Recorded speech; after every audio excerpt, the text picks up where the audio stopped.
Hello there my Jedi and Sith friends, especially my dark side friends, and welcome back to another Star Wars video. It is I coming at you once again, your favourite galactic hostess, Star Wars Meg. And today, we're going to be talking about Maul Shadow Lord. I woke up this morning, and I thought to myself, you know what?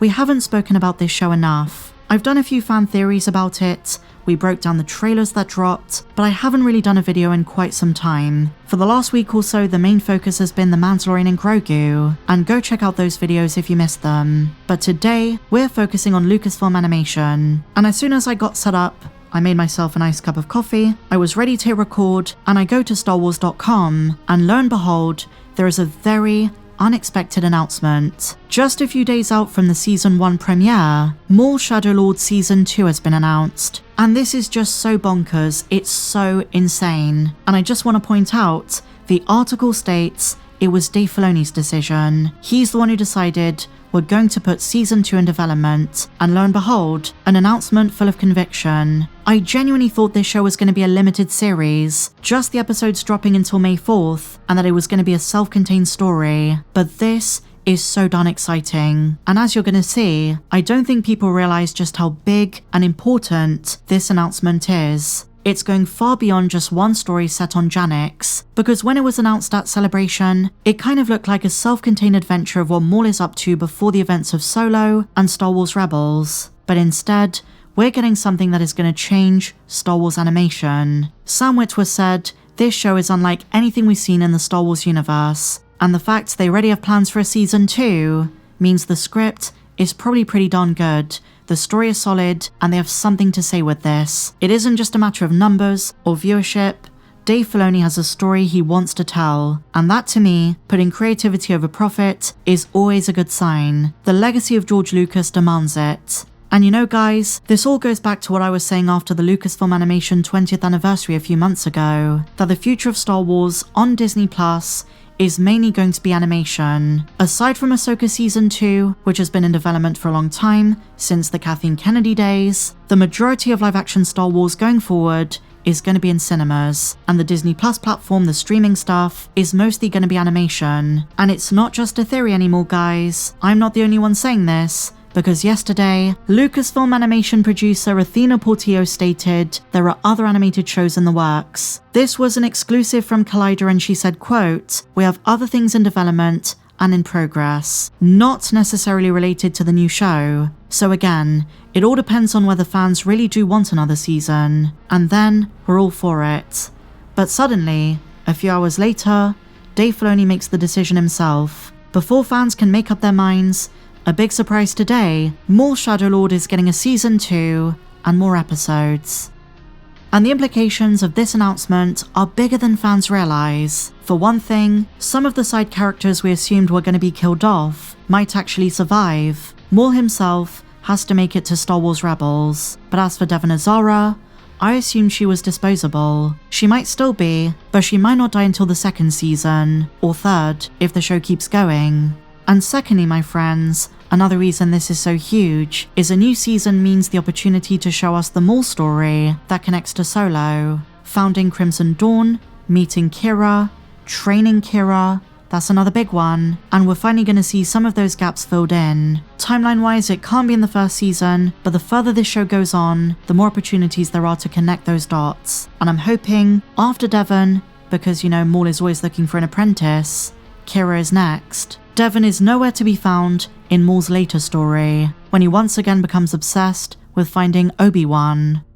So I reckon there are three options. She dies at the hands of the Inquisitors, of Maul himself, if she backstabs him, or Maul uses her as a tool and she's forced to fight Vader, and we all know who's going to win that fight. But there's a huge bit of news that came out a couple of days ago which tells us that Dave has huge plans for this show. And what are those plans? To apply some of George Lucas's unused sequel trilogy treatments, but adapted earlier in the timeline. And as we know, those involve Darth Maul and Darth Talon. Now I've already made a video talking about why I don't think Devon is literally going to be Talon, but some of those ideas are definitely coming back. The criminal underworld stuff, Maul's search for his own empire, in this show to rival his former master Darth Sidious, and here is the quote from Dave. "George and I had some talks about Maul over the years, and what his plans for Maul had been.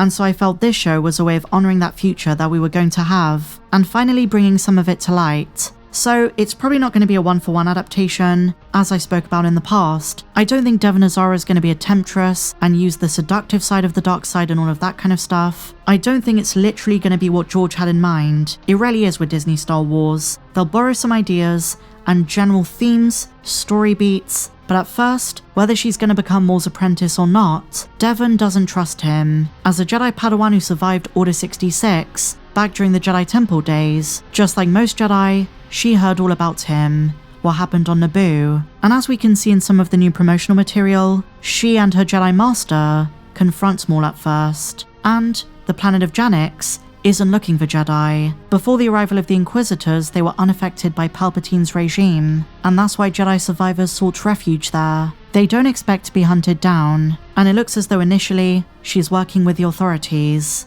But on this Darth Talon situation, Maul Shadow Lord supervising director Brad Rao addressed the question, and he said this: "We've heard a lot of the fan theories and speculations, and we're fascinated by them. We'll just put it at that. Leave it at that. And let's be honest, it could just mean it's a nice idea, we've read the theories, we've seen the theories, it's cool, but it isn't happening. Or it could mean that's exactly what we have planned." And I for one am so excited about this show. And something awesome in a brand new teaser for it is a parallel between Maul and Sharut Teamway from Rogue One. As a guardian of the will, devoted to the light side, Sharut said, "I am one with the Force and the Force is with me." In any situation of strife or stress, the mantra would be repeated. Well, in this series, Maul repeats a dark side version of it. "I master the Force, and the Force serves me." It's almost like an immoral twist on the Rogue One quote, because the light side says, "I am one with the Force, so I surrender to it. It supports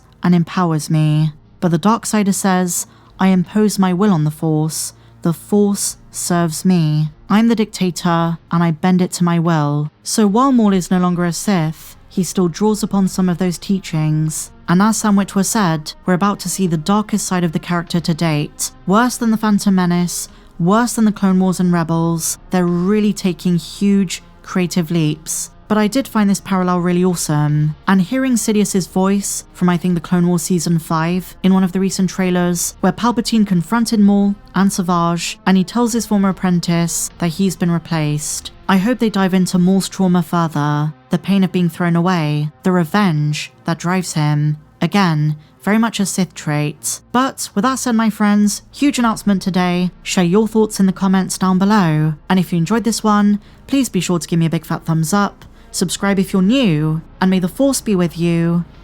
always.